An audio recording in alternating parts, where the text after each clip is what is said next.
Guys, welcome back to Joe Tutorial, and in this video I'm going to show you how to enable or disable Internet Information Services Hostable Web Core feature within your Windows 10 or Windows 11 PC. Now, how do you go about finding that? Simply click the Windows key on your keyboard and you want to type in Windows. You will find turn on Windows feature on or off. Click on that.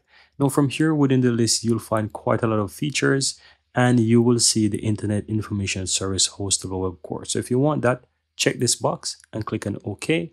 It will search for those files and apply them within seconds. And if you don't want it, simply click on it and click on OK. Now I'm going to enable it to show you the complete process. Click on this box, apply, search for required files, and then it's going to apply it. And then it's going to most likely ask you to restart your computer to apply all of that, as you can see here. So if you want, you can apply it. So once you're ready, just simply restart your computer, and that's it. Very easy and very simple.